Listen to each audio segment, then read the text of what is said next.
بسم الله الرحمن الرحيم الحمد لله والصلاة والسلام على رسول الله وصحبه ومن والاه ربي اشرح لي صدري ويسر لي أمري واحلل عقدة من لساني يفقهوا قولي وصلى الله على سيدنا محمد وآله وصحبه وسلم. Assalamu alaikum wa rahmatullahi wa barakatuh. So briefly, inshallah, I want to talk about indwelling in the creation. The concept of God indwelling in the creation. This is called in Arabic hulul. And this is impossible for Allah. Allah does not enter His creation. He is not in any physical time, He's not in any physical place, and He exists outside of time. So time and space do not affect Him. He has no mahal.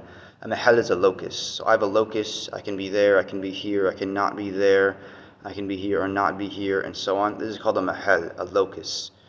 Physical things have a locus so they can be put in different places, right? But the 6 directions, forward, backward, right, left, up, down, the XYZ axes, they do not apply to Allah subhanahu wa ta'ala. He is above such things. They only apply to created things. So when Hindus say, for example, that God exists in all of us, this is completely false. This is impossible, and it is not true.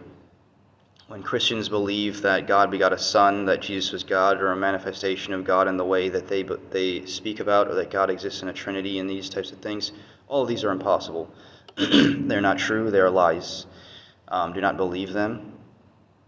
However, I will say that regarding the Hindus, they are, I would say, onto something, in that there are other things that are true about the human being, and that are special about the human being.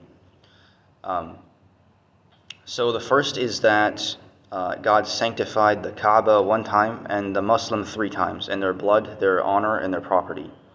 So the human being is sacred, and especially the Muslim is sacred. So the Muslim is sacred and protected by God. The one who relies on God, God will suffice them. So that's the first one. Number 2 is that, inside of our hearts is a doorway to our souls. Sorry, I've had a cough. Inside of our hearts is a doorway to our souls, okay? So the heart has different parts. There's a nafs, you have an aql, an intellect. The intellect is used to restrain the nafs and think of good things and use logic, sound and sound knowledge and sound understanding to put things together, like in engineering. Also, what scholars of sound training do in terms of istinbat and such in the Islamic law, deriving new rulings and these types of things. These are all uses of the intellect, avoiding evil and calling evil evil, calling good good. These are all things that you use your intellect for. The nafs tends to be, it's of this world. When you die, it dies. The ruh, the soul, it wants the next world, it wants God, it wants Allah, it wants to love the Prophet ﷺ, it wants to meet him, it wants to see him, it wants to learn about him, it wants to hear him, it wants to hear the Quran and learn about it and love it, and that's every single soul. So every soul, before this world, in the day of Alastu bi Rabbikum, all of our souls were gathered together and they all witnessed God. God gave us that witnessing of him. And its reality is something you will not understand in this world. It's something way beyond the human intellect. The intellect would just stops and becomes bewildered if it were to even, witness him and experience him on such a level in this world. So that's called the mushahada, the witnessing. And then he asked us, Alastu bi Rabbikum, am I not your Lord? And we all said, Bala shahidna, no, that's a double negative. So, meaning, yes, you are our Lord. Shahidna, we witnessed it.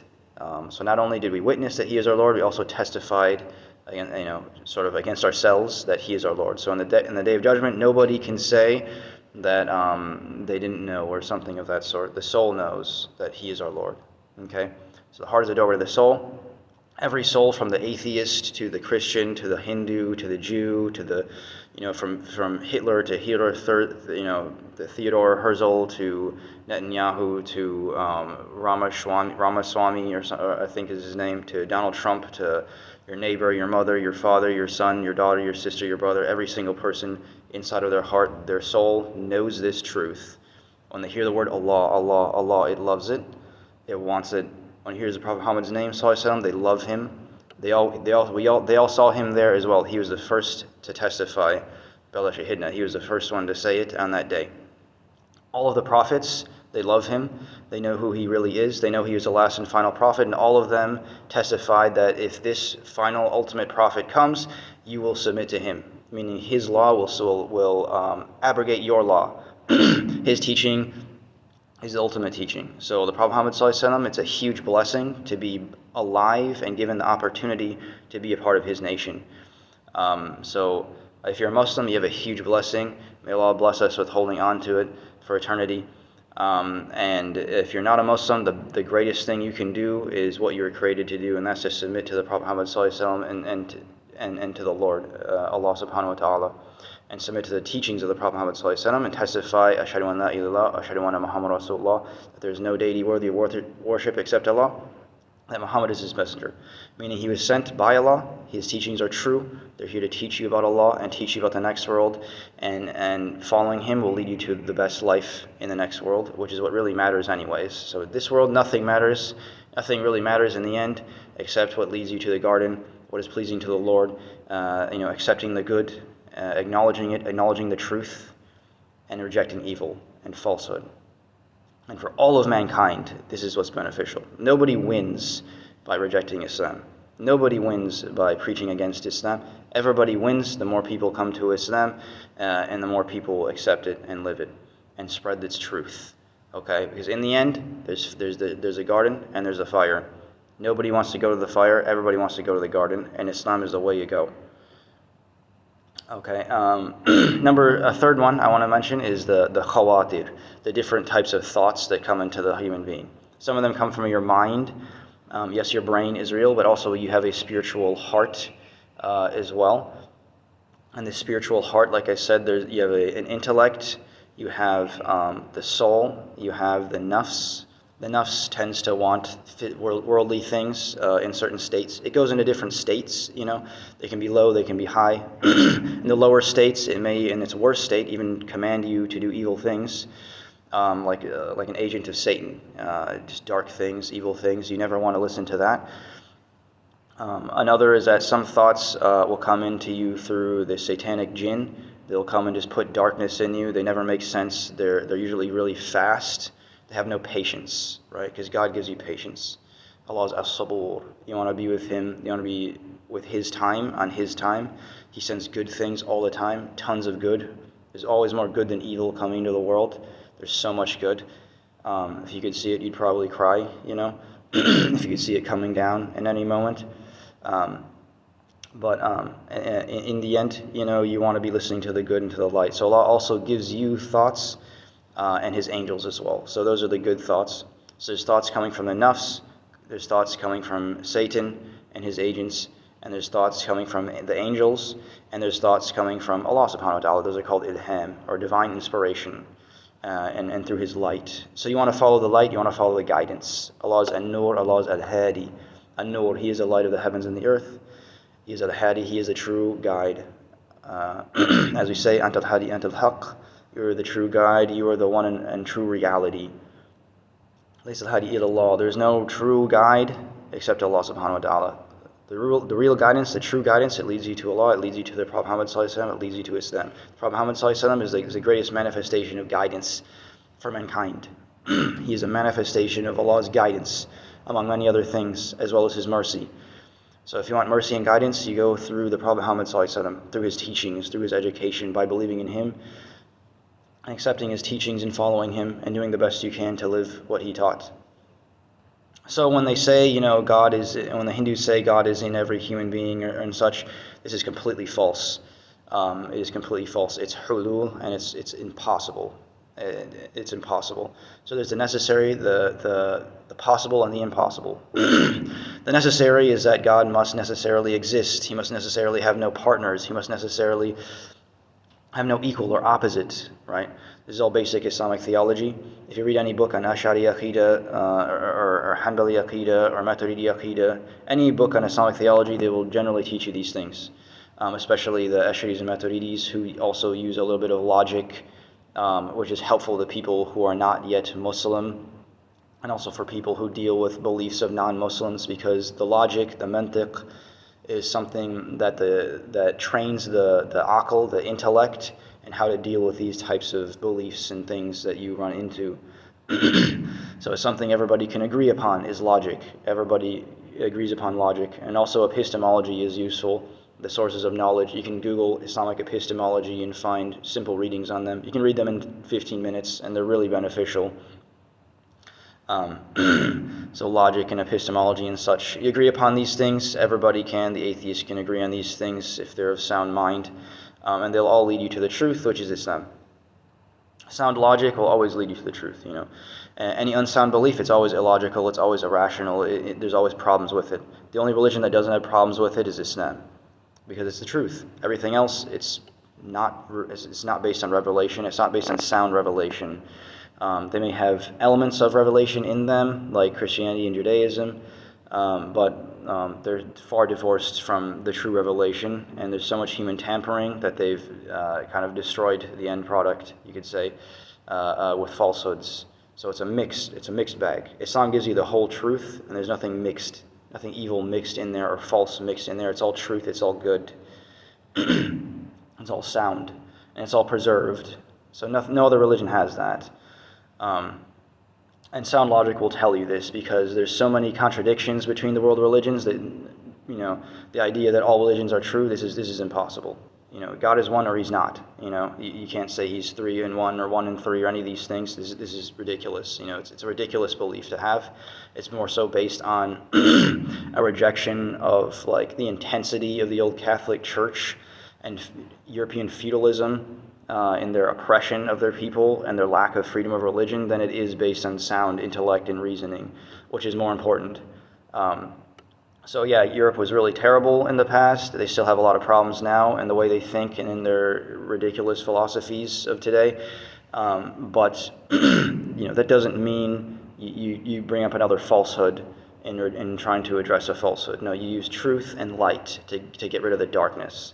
So when there's darkness, God gives you the light, Allah gives you the light, and that light is what you use to wipe out the darkness. So Allah's light wipes out the darkness. So that's what you want to be using. That's the highest thing that you can use, is His light to wipe out the darkness. So any evil you see, don't be hasty, but try to use the light to get rid of the darkness. That's the way we do things, inshallah. So when the Hindus say, God is in all of us, well, the human being can be inspired. That's false, but the human being can be inspired by God. They can be close to God. They can be blessed and gifted by God. And the closer you are to Him, the greater the blessings can be. And some people can be really close to Him. They can be saintly people, meaning their hearts are full of His light, His guidance. Their hearts are lamps of guidance. This is from a hadith of the Prophet ﷺ. Their hearts are lamps of guidance. Allah loves them. He says, I become, the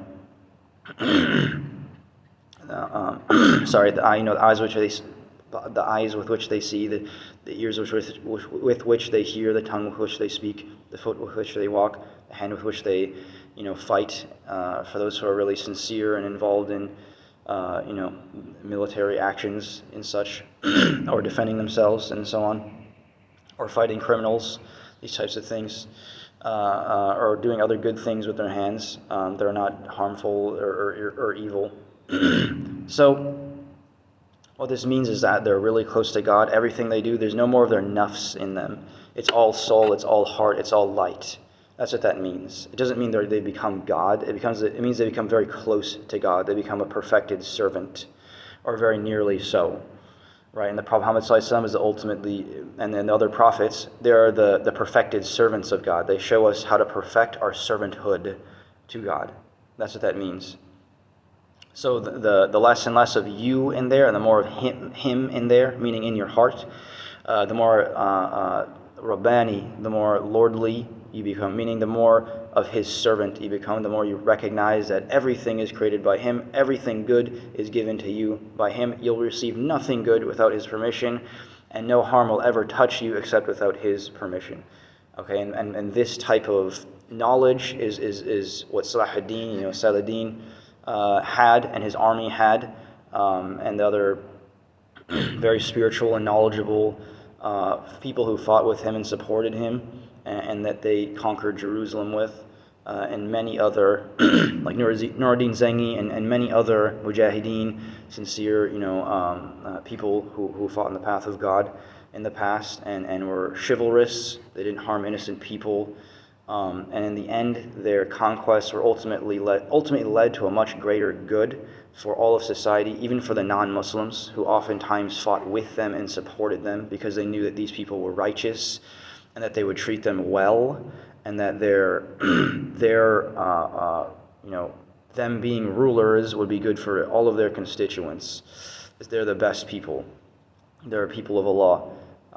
And this knowledge is also known by God's saints, the scholars who've come to Him, and sincere worshippers who've come to Him and serve Him every day in all the different ways they do. They may be a taxi driver, but they're really close to Him every moment. And this is a huge blessing in being around Muslims, because Muslims are very blessed people. So if you have troubles, you have problems, go find the most righteous Muslims to be around. God can guide you to those who are best for you. Just ask Him. Go around the saintly people, and you'll get a lot of help from Allah. Because those who are near Allah, those who are around those who are near to Allah, tend to also pick up on the blessings. Because there's a ton of blessings coming down on those people, and just by virtue of being around them, you can pick up on the same blessings. So that's another benefit of having good suhbah, good companionship. So find the most righteous people to spend your time with. That's a big concept in tasawwuf, is the suhbah of the other murids. The murid is the one who has the will to go to God, right? It's all about going from me to him, from I to he, right? All right, so that's about all I got. Subhanaka wa hamdika ashhadu an la ilaha illa anta astaghfiruka wa atubu ilaik. I apologize for any mistakes I made, and may Allah bless you all and grant us guidance and light and goodness and a good end. Assalamu alaikum wa rahmatullahi wa barakatuh.